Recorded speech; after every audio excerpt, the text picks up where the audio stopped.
So I want to talk about monogamy in male psychology. You say that monogamous marriage norms constrained the darker aspects of male psychology. Talk me through that.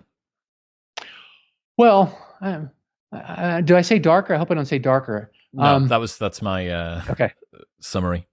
So, yeah. So the idea is that because of the differences in male and female biology, human males can benefit from multiple matings. And there's nothing about a pair bonding instinct. So gorillas have a pair bonding instinct that prevents you from having multiple pair bonds. And this is true of men and women, except men can benefit because they can. You can think of serial versus parallel. So men can have babies with multiple women at the same time, whereas women can only have one baby at a time, right? And so there's less benefit for a woman having multiple husbands than a man having multiple wives.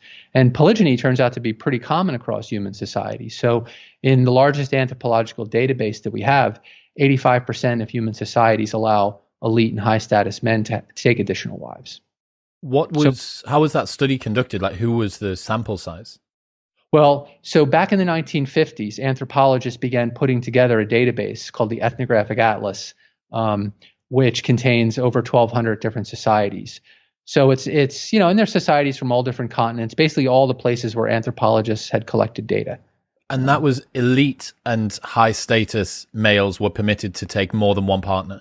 Yeah, but even if you look at hunter-gatherer societies, so 90% of hunter-gatherer societies allow prestigious men to take additional wives. And they don't typically take many, but they might have two or three. Very rarely do you see more than four wives in hunter-gatherer societies. Why do you think that is? Just difficulties for the male to support more than four females? Yeah, and so and the societies that do have monogamous marriage, it's typically because the men are too similar, right? So there's no benefit to if there's a flat hierarchy. Yeah. So if the men are more or less the same because of the nature of the economy, then polygyny doesn't appear. Is polygyny just more efficient resource allocation then? Well, I mean, that's what evolutionary biologists have argued, that if you give females the choice and there's high inequality among men, say in wealth, it would be fitness maximizing for them to allocate according to the available resources. So if you have a choice between being the second wife of a guy who's 3 times richer than your number 2 choice, then that's an easy choice. I mean, there's things with paternal investment and stuff because there's only one male and he can only do so much paternal investment. But if resources are the critical thing, having enough food, say, then that logic makes sense. But what it does do is that it'll inevitably create a pool of low status unmarried men if there's too much polygyny. And those are the guys who cause problems because they're faced with possibly being zeros in the evolutionary race. And so they are willing to take big risks in order to catapult themselves up the status hierarchy and have a chance to get into the marriage and mating market. Are there any examples from history of times where there's been large swaths of sexless men at the bottom of this underclass? Yeah, it appears lots of times. I mean, the places that we know best ethnographically are in these gerontocracies that appear in Africa. What's that? And these are what's a geront? So the gerontocracy is ruled by the old, essentially, and really it's old men.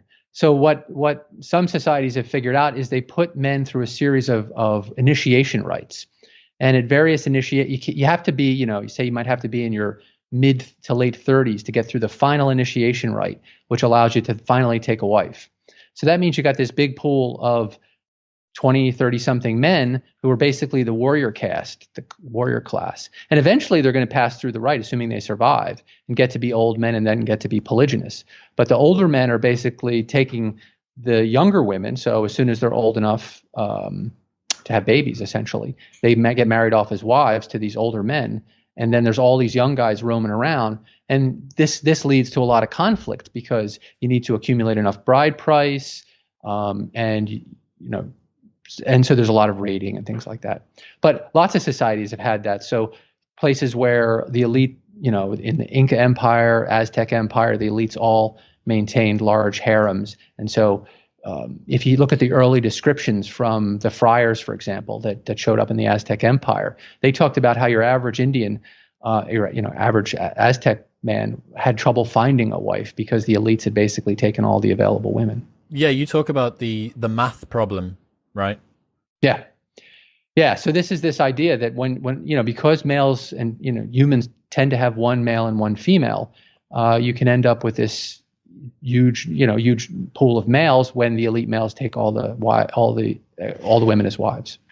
It's not too far from what we're seeing in the modern world, though. I'm aware that it's not because polygyny is happening all over the place. In fact, even though marriage as an institution and religious rights and stuff are declining, and you can say that contraception and looser rules and norms around premarital sex and casual relationships and stuff like that, there is currently an asymmetry. I think the number of men reporting no sex between the age of 18 and 30 tripled since 2010. So in the last 10 years, that number's tripled.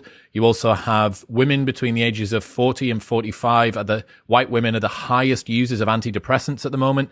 And that is sometimes pointed toward women who may have hit the wall and are looking at a future that is potentially childless, without a family, because they haven't been able to find a partner that they feel attracted to. So you have kind of two big swaths of both genders that neither of them are particularly happy with the situation. Both of them are single, but you end up, even though those women haven't been tied up by high status man at the top of the tree, you still get the sexless underclass of men. And presumably, whether it's because women have been captured by another man or women haven't hypergamously found somebody that they're fundamentally attracted to, the sexless underclass of men are probably not fantastic, no matter why the women aren't interested in them.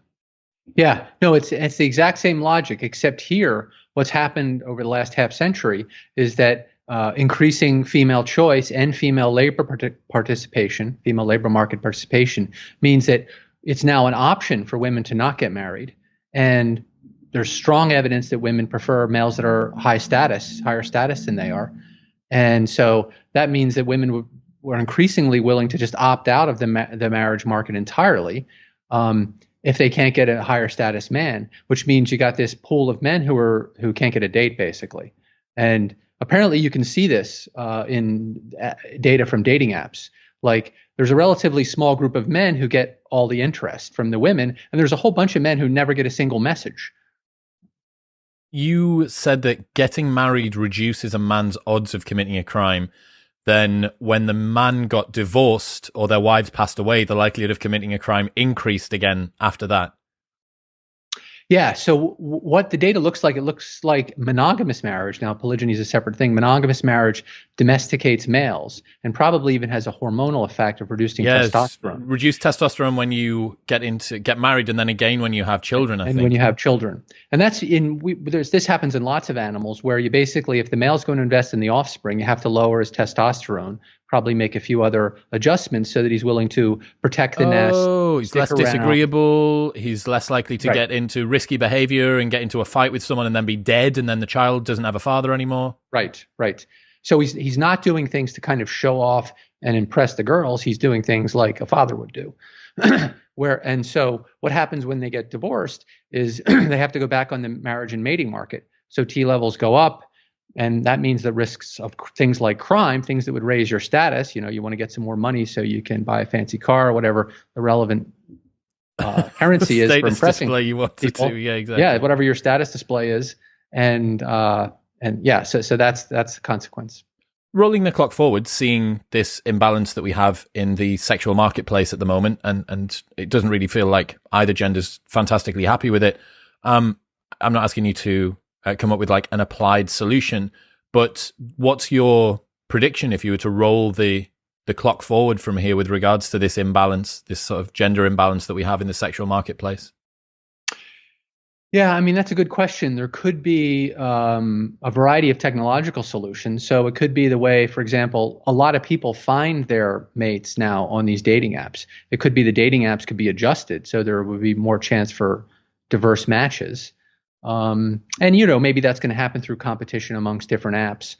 Another thing is we don't know what's going to happen with sex robots and other kinds of fantasy play based on technology. So that seems, one place to look is Japan, where there seems to be a lot of use of that kind of thing. And there's a whole class of males that have opted out of kind of the dating and marriage. What's the name for those guys that live in apartments together?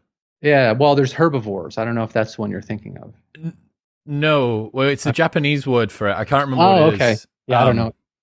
There's like this, it's not ikigai, but it's something like that. But yeah, they call them, don't the Chinese call them like herbivore men or plant men or something like that? Because the Chinese are going through this, we need to make Chinese men manly thing right now. Right. They don't want anybody to look like K-pop stars, so they've restricted the amount of time that kids can play video games. Do you see this?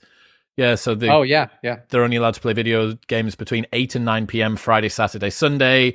They're trying to sort of remasculinize Chinese men, and they look at the K-pop stars, and I'm sure it's called like plant men or vegetable men or something. Herbivore men might be it, and they don't want that. Yeah, I don't know what it is. I would like to hope that we could reinvigorate marriage as an institution. I don't know whether you saw today, but the Pope got in trouble. Well, the Pope trended on Twitter for saying that people who get pets instead of having children and building a family are basically not doing their civic duty as a human being. Okay. Which was I guess a pretty outlandish thing for the Pope to say, that it's right. Like enforced child rearing coming from the Pope. Someone did make a joke around the fact that if there's anybody that shouldn't be encouraging more children to be around, it's the Roman Catholic Church. They haven't got a fantastic record. Yeah, they've got to work on their track record. But yeah, I don't know, man. The sex robots thing's an interesting one. If you can, and it's got no easy. I mean, there are some potential solutions, but it doesn't have an obvious one. I mean, clearly gender equality is not something we want to relinquish. So whatever the solution, it's got to involve gender equality, but that's going to lead to this problem. Yeah, it's so strange to think back at the fact that there is absolutely no reason that women shouldn't have equal access to employment, to education, to the ability to gain status and prestige, and all of those sorts of things. But bizarrely, the fact that women were held back over the last, post-industrial revolution, but the last 40 years, let's say something like that, 30 years, that made it easier for women to find a relationship with a man that they were fundamentally attracted to, because they weren't competing themselves out of the overall dominance hierarchy by rising up it. It's so weird. That dynamic's so fascinating and sort of stark and brutal as well. Right. And then the tricky part is, if you're a woman, the higher you go up the status hierarchy, the less attractive most men get, right? Because you only like men that are, at least you're equal, right? Really like higher, but equal's probably okay. Lower, that just seems lame. Well, dude, think about how brutal it is that you can spend a decade building up your career or getting a PhD or doing a startup or whatever as some super high performing woman. And then you think, right, I would also like to have a family. Let's look at the potential dating pool that I have. There's like 3 guys. There's 3 guys out of 7 billion people that are above and across from where you are. What's happening, people? If you enjoyed that, then press here for the full, unedited episode. And don't forget to subscribe. Peace.